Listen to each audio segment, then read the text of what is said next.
Hello friends, आइए बात करते हैं फ्यूचरिस्टिक कंपनी के बारे में, ग्रेविटा इंडिया के बारे में, जो कि एक फ्यूचरिस्टिक कंपनी है। फ्यूचरिस्टिक कंपनी क्यों है ये सब लोग सबसे पहले जान लेते हैं। फ्रेंड्स, ये कंपनी करती क्या है? ये जो लीड होता है, जो बैटरी में लीड लगता है, उसको रिसाइकल करने का काम करती है। एल्यूमिनियम रिसाइकल करने का काम करती है, plastic recycle, cable and wires recycle, ऐसे काफ़ी अलग अलग रिसाइकलिंग का कंपनी काम करती है। उनको प्रोसेस करके यही फिर से फिनिश गुड्स बनाने वाली कंपनियों को ही सप्लाई करती है। ग्रेविटा इंडिया के जो प्लांट्स है वो इंडिया में नहीं है, एशिया पैसिफिक में है, अफ्रीका में है, मिडिल ईस्ट में है। तो इनके अराउंड ऑल टुगेदर 7 प्लांट्स हैं। एंड इम्पॉर्टेंट फैक्टर क्या है ग्रेविटा इंडिया का फ्रेंड्स, कि दिसंबर में इन्होंने नया प्लांट शुरू किया है मुंद्रा में, मुंद्रा गुजरात में, मुंद्रा पोर्ट के पास में, जहाँ पे इन्होंने लीड जो होता है उसको, लीड बैटरी एसिड जो लीड बैटरी होती है उसको रिसाइकल करने का काम शुरू किया है। नया प्लांट डाला है। 19,500 मैट्रिक टन्स पर एनम का इन्होंने प्रोडक्शन शुरू कर दिया है फेज़ 1 में। And in coming 1 year they will increase this capacity of recycling to 48,000 metric ton per annum. तो फ्रेंड्स, दिसंबर में ही शुरू हुआ है नया प्लांट मुंड्रा का। तो इम्पोर्टेंट क्या हो जाता है कि इसका जो क्वार्टर रिजल्ट रहेगा, जो कि मार्च का आएगा, उसमें इसका पूरे क्वार्टर में इस नए प्लांट का भी प्रॉफिट हमें देखने को मिलेगा। तो इससे हम एक्सपेक्ट क्या कर सकते हैं कि इसका जो क्वार्टर रिजल्ट है ग्रेविटा इंडिया का, Q4 March quarter, that will come better than last 3 quarters. तो उससे इस शेयर में भी अच्छी खासी तेज़ी देखने को मिलेगी। अगर इसके हम फंडामेंटल्स की बात करें तो फंडामेंटल भी स्ट्रॉन्ग है। और आपने और एक बात नोट की होगी कि मार्केट इतना गिरा, बट ये जो शेयर है ये 330 से 360 की रेंज में घूम रहा है, मतलब ज़्यादा गिरने को तैयार नहीं है। आपने देखा होगा मार्केट के फॉल में काफ़ी शेयर्स अच्छे हैं, 15% से 20-30% तक करेक्ट हो गए। बट ग्रेविटा इंडिया ज़्यादा करेक्ट नहीं हुआ, 5 to 10% के ही रेंज में करेक्शन होकर फिर से रिकवर हो गया। इसका मतलब आप देखिए कि जो मार्केट चलेगा रेगुलर बराबर, तो कितना ज़्यादा इसमें हमको स्पीड देखने को मिल सकता है ग्रेविटा इंडिया के शेयर में। And why this share is not following, because this company is futuristic company, लगातार एक्सपांशन कर रही है। ये लोग और एक प्लांट लगा रहे हैं तेलंगाना में, उसका भी काम शुरू है। तो इनका फ्यूचर ब्राइट है। आप जानते हैं बैटरी का जो डिमांड है वो कम होने वाला नहीं है। Lead acid battery 2 wheeler 3 wheeler में, सब 4 व्हीलर में सब जगह लगती है। तो उसका रिसाइकलिंग कंटिन्यू होते रहता है। हम लोग भी हमारी बाइक की या 4 व्हीलर की भी बैटरीज कंटिन्यू चेंज करते रहते हैं आफ्टर 2 to 3 ईयर्स।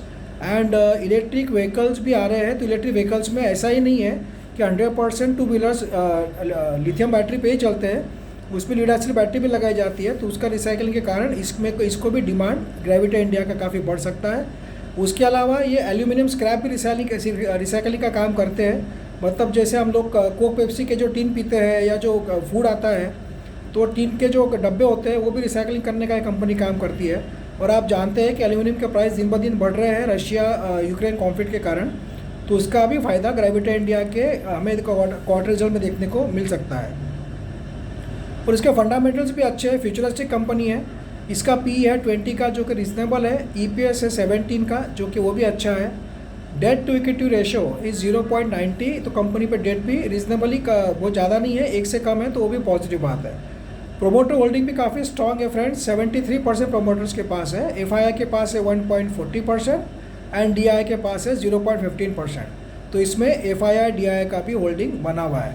अब आप सोचेंगे क्वार्टर रिजल्ट कैसा आ रहा है, तो क्वार्टर रिजल्ट भी लगातार अपवर्ड मूवमेंट दिखा रहा है। दिसंबर 20 में प्रॉफिट था 16 करोड़, सितंबर 21 में प्रॉफिट था 37 करोड़ एंड दिसंबर 21 में प्रॉफिट आया है 39 करोड़। तो फ्रेंड्स देखिए, प्रॉफिट भी बढ़ रहा है और रेवेन्यू भी बढ़ रहा है। और अभी इनका जो नया प्लांट मुंद्रा में शुरू हुआ है उसका रेवेन्यू अभी जनवरी फरवरी मार्च 3 महीने में ऐड होकर इसका रेवेन्यू भी बढ़कर मिलेगा और प्रॉफिट भी बढ़कर देखने को मिल सकता है। And may be because of Ukraine Russia war इनका सेल भी बढ़कर मिलेगा और प्रॉफिट भी बढ़कर मिलेगा। सो ओवरऑल इसका Q4 रिजल्ट भी अच्छा आने की उम्मीद है। तो ग्रेविटा इंडिया को जिन लोगों ने लॉन्ग टर्म के लिए होल्ड करके रखा हुआ है वो ज़रूर होल्ड करके रख सकते हैं। और जो लोग फ्रेश एंट्री करना चाहते हैं तो थोड़ा शेयर बाय कर सकते हैं। अभी मार्केट के फॉल में लास्ट 1 मंथ में ये 330 के नीचे जाने को तैयार नहीं था। सो इट सीम्स कि 330 is very good support for this Gravita India share. तो अभी आप 348 पे है, तो थोड़ा आप 10-15 शेयर्स करके एक्यूमुलेट करते जा सकते हैं। मार्केट में बाई चांस अगर फॉल आया आने वाले दिनों में तो 330 के एरिया में आप ज़्यादा बल्क में बाय करके रख सकते हैं। लॉन्ग टर्म में ये शेयर आपको अगर 3 to 6 मंथ्स का अगर व्यू हम लोग देखें तो ये आराम से आपको 400 से 500 के लेवल दिखा सकता है once market starts to move. But market अगर चलेगा तो ये आराम से आपको 500 के लेवल भी दिखा सकता है आने वाले 3 to 4 मंथ्स में।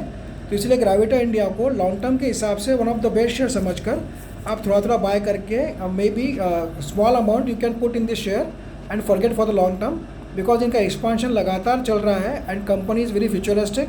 रिसाइकलिंग कभी बंद होने वाली नहीं है एल्यूमिनियम की और बैटरीज की।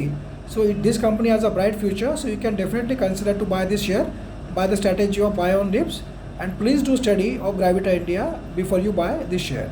Thank you friends.